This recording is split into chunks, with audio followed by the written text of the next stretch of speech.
اعوذ باللہ من الشیطان الرجیم بسم اللہ الرحمن الرحیم الحمدللہ رب العالمین الصلاۃ والسلام علی اشرف الانبیاء والمرسلین وعلی اہل بیتہ الاطیبین الاطہرین اما بعد۔ ناظرین کرام السلام علیکم ورحمۃ اللہ۔ عشرہ مہدویت کے حوالے سے آج ہماری اور آپ کی چوتھی گفتگو ہے، اور ہم مسلسل امام زمانہ عجل اللہ تعالیٰ فرجہ شریف کے حوالے سے آپ کی خدمت میں دروس پیش کر رہے ہیں، اور آج ہم انشاءاللہ نیمہ شعبان کے اعمال پر مختصر گفتگو کریں گے۔ سب سے پہلے ہم نیمہ شعبان یعنی شب براءت کے بارے میں چند نکات کی طرف اشارہ کرتے ہیں کہ سب سے پہلے ہمیں یہ معلوم ہونا چاہیے کہ شب براءت کی اہمیت کیا ہے، ہم شب براءت کیوں مناتے ہیں، شب براءت کی فضیلت کیا ہے۔ دوسری چیز کہ شب براءت میں اعمال ہمیں کون کون سے انجام دینے چاہیے، کون کون سے اعمال شب براءت میں ضروری ہیں۔ اور تیسری چیز شب براءت کی مناسبت امام زمانہ کے حوالے سے کیا ہے، اور اس حوالے سے ہماری کیا ذمہ داری ہے۔ سب سے پہلے سوال کو ہم واضح کرتے ہیں کہ سب سے پہلے ہم نے سوال جو آپ کے سامنے رکھا کہ شب براءت ہم کیوں مناتے ہیں، شب براءت کی کیا اہمیت ہے۔ عزیزان گرامی، ویسے پروردگار عالم نے جو نظام اس دنیا کے لیے بنایا ہے وہ نظام یہ ہے کہ انسان اپنے دن کو ذریعہ معاش میں اور اپنے روزمرہ کے کاموں میں گزارتا ہے، اور اپنی رات کو آرام میں گزارتا ہے۔ اور پروردگار عالم نے قرآن مجید میں ہی کہا کہ ہم نے رات کو اس لیے پیدا کیا تاکہ انسان آرام حاصل کرے، تاکہ انسان اس رات میں سو کر سکون حاصل کرے، تاکہ اگلے دن کے لیے آمادہ اور تیار ہو سکے۔ مگر اس کے برخلاف پروردگار عالم نے کچھ راتوں میں انسان کو کہا کہ جاگو اور جاگ کر میری عبادت کرو۔ یہ خود اپنے اندر ایک بہت بڑا فلسفہ ہے کہ پروردگار عالم اس وقت کے جو وقت خود خدا نے سونے کے لیے خلق کیا ہے، اور جس وقت خود خدا نے کہا ہے کہ اس وقت میں نے انسان کو حکم دیا کہ وہ آرام کرے، یہ وقت انسان کے آرام کا وقت ہے، لیکن اس کے باوجود کچھ راتیں ایسی رکھی گئیں کہ اس خاص وقت پروردگار عالم نے کہا کہ عبادت کی جائے۔ تمام سال میں سب سے افضل جس رات کو کہا گیا ہے وہ ہے شب قدر، اور جس کے بارے میں پروردگار عالم نے قرآن مجید متعدد موقعوں پر ارشاد فرمایا، بسم اللہ الرحمن الرحیم، انا انزلناہ فی لیلۃ القدر وما ادراک ما لیلۃ القدر لیلۃ القدر خیر من الف شہر۔ یعنی تمہیں معلوم نہیں ہے کہ لیلۃ القدر کی، شب قدر کی عظمت کیا ہے۔ شب قدر 1000 مہینوں سے افضل ایک رات ہے۔ جس طریقے سے پروردگار عالم نے حکم دیا کہ شب قدر میں رات کو جاگ کر عبادت میں بسر کیا جائے، شب قدر کو عبادت میں گزارا جائے، اسی طریقے سے روایات کی روشنی میں، احادیث کی روشنی میں ہمیں یہ بھی معلوم ہوتا ہے کہ شب قدر کے بعد جو سب سے افضل رات ہے وہ شب براءت کی رات ہے۔ یعنی سب سے زیادہ راتوں میں سب سے زیادہ اہمیت شب قدر کی ہے، اور اس کے بعد جس رات کی سب سے زیادہ اہمیت ہے وہ شب براءت کی رات ہے۔ ایک اور سوال یہ ذہنوں میں آتا ہے ہمارے کہ شب براءت کو شب براءت کیوں کہتے ہیں، یہ براءت کا مطلب کیا ہے؟ تو براءت کا مطلب آزادی، براءت کا مطلب دور ہونا، براءت کا مطلب چھٹکارا پانا۔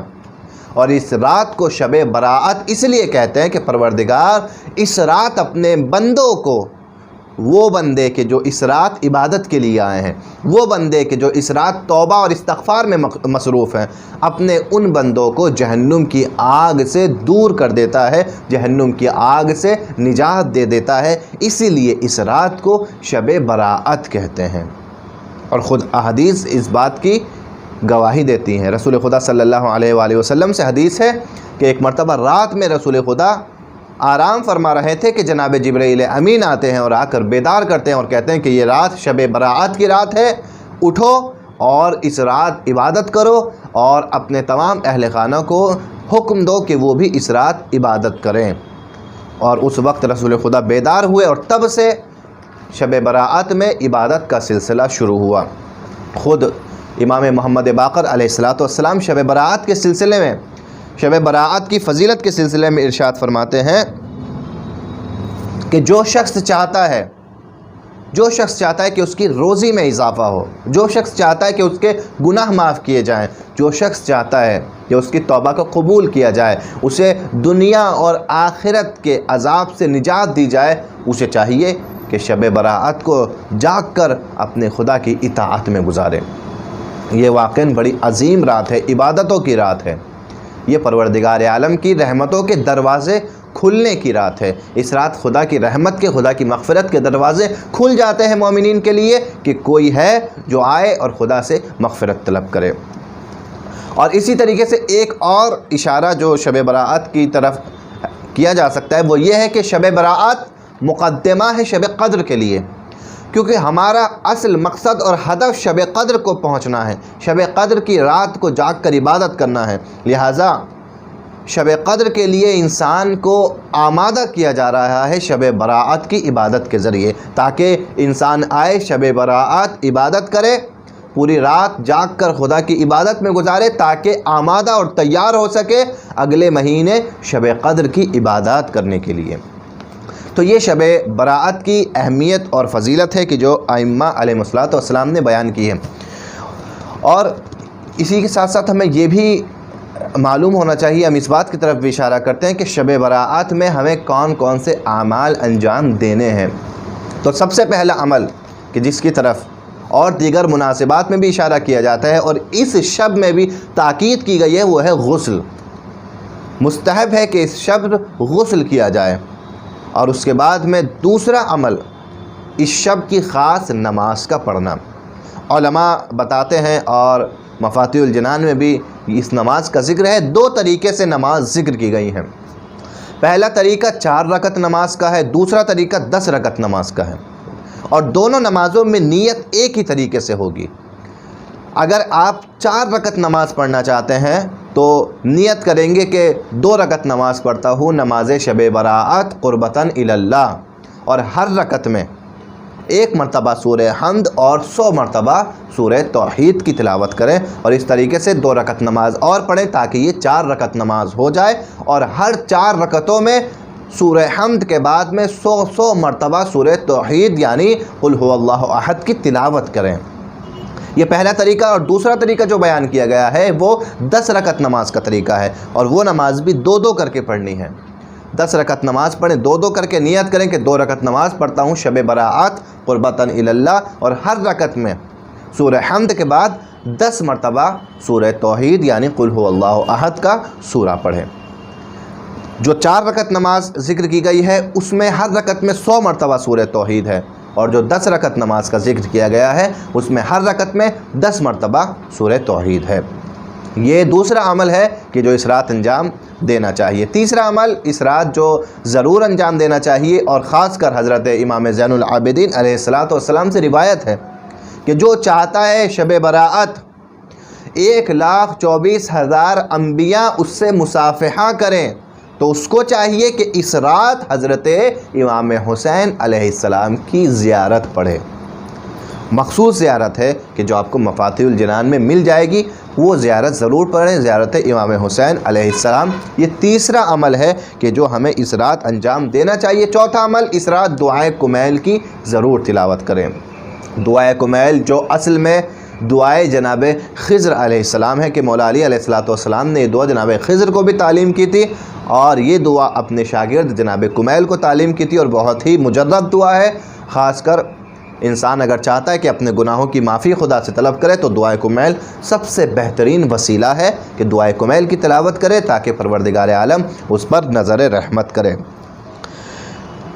اور دعائیں جس کا ذکر کیا گیا ہے مفاتیح الجنان میں، جس طریقے سے یہ دعا اللہم بحق ھذہ لیلتنا، یہ دعا آپ کو مفاتیح الجنان میں اور دوسری کتابوں میں مل جائے گی۔ اس دعا کی تلاوت کرے۔ صلوات شعبانیہ جس کا ذکر کیا گیا ہے کہ ہر روز شعبان میں اس صلوات کو پڑھنا چاہیے، اس صلوات کو بھی ضرور اس رات میں پڑھے، اور اگر ممکن ہو تو مناجات شعبانیہ بھی اس رات میں ضرور پڑھے۔ بہت ہی بہترین خوبصورت مناجات کہ کس طریقہ سے ایک بندہ اپنے پروردگار سے مناجات کرتا ہے، مناجات شعبانیہ ایک بہترین طریقہ ہے۔ مناجات شعبانیہ کی بھی تلاوت ضرور کی جائے۔ ایک خاص عمل جو بتایا گیا ہے کہ سبحان اللہ والحمدللہ اللہ اکبر اور لا الہ الا اللہ، ان 4 کلموں کو 100 مرتبہ پڑھے۔ 100 مرتبہ سبحان اللہ، 100 مرتبہ الحمدللہ، پھر 100 مرتبہ اللہ اکبر اور 100 مرتبہ لا الہ الا اللہ، ان کلمات کی تلاوت کرے۔ اور اس کے بعد آخری عمل، تمام رات عبادت میں گزارے، شب بیداری میں گزارے، علی صبح تک بیدار رہے، نماز صبح تک بیدار رہے، اور اس رات خدا سے اپنے گناہوں کی معافی طلب کرے اور اپنی مشکلات کا حل خداوند عالم سے طلب کرے۔ اور انشاءاللہ جو اس رات میں عبادت کرے اور اس رات کو عبادت میں گزارے، یقیناً پروردگار اس کے گناہوں کو معاف کرے گا اور اس کی مشکلات کو آسان کرے گا۔ اس رات ایک تو خود شب برات ہونے کے حوالے سے یہ رات بافضیلت رات ہے، اور دوسری اس رات کو اور زیادہ فضیلت حاصل ہوتی ہے حضرت ولی عصر امام زمانہ عجل اللہ تعالیٰ فرجہ شریف کی ولادت سے، کیونکہ یہ وہی رات ہے کہ جس کی صبح علی صبح نماز فجر کے وقت حضرت امام زمانہ کی ولادت ہوئی ہے۔ تو یہ ایک حوالے سے اس طریقے سے بھی مبارک رات ہے کہ یہ امام زمانہ کی شب ولادت ہے۔ اور ہماری تمام عیدوں میں سب سے بڑی عید عید ولادت امام زمانہ کی عید ہے، کیونکہ ہر عید جو ہم مناتے ہیں کسی بھی امام کی ولادت پر ہو، چاہے وہ 13 رجب میں مولا علی کی ولادت کا جشن ہو، چاہے 3 شعبان میں امام حسین کی ولادت کا جشن ہو، ایک تصور ذہن میں یہ ضرور رہتا ہے کہ یہ جس امام کی جشن ولادت منا رہے ہیں، اس امام کو بلاخر شہید کر دیا گیا، آخر میں اس امام کو مظلومانہ طریقے سے شہید کیا گیا، اور اس شہادت پر شیعہ سوگ بھی مناتے ہیں۔ مگر یہ جشن اس حوالے سے بھی بڑا جشن ہے کہ یہ اس امام کا جشن ہے کہ جس امام کی شہادت کا غم ہمارے دلوں پر نہیں ہے۔ ہم اس امام کی ولادت کا جشن مناتے ہیں، لیکن آج بھی بے فضل خدا وہ امام زندہ و جاوید ہیں اور ہمارے سروں پر امام کا سایہ موجود ہے۔ لہذا خود اس بات سے اس رات کی فضیلت اور زیادہ بڑھ جاتی ہے۔ زیادہ سے زیادہ اللہم کل ولیک کی دعا اس رات میں پڑھیں، زیادہ سے زیادہ ظہور امام زمانہ کی دعا پڑھیں کہ پروردگار جلد وہ دن آئے کہ تمام مناسبات ہم امام زمانہ کے حضور منائیں۔ انشاءاللہ اگلے درس میں آپ کی خدمت میں پیش کریں گے اس رات میں آخری ایک عمل کہ جو ہم انجام دیتے ہیں اور ہمیں انجام دینا چاہیے، وہ ہے عریضہ لکھنا۔ تو ہم اگلے درس میں پیش کریں گے کہ ہم عریضہ کیوں لکھتے ہیں اور ہمیں عریضہ کیسے لکھنا چاہیے اور عریضہ لکھنے کا حکم ہمیں کس نے دیا ہے۔ انشاءاللہ والسلام علیکم ورحمۃ اللہ وبرکاتہ۔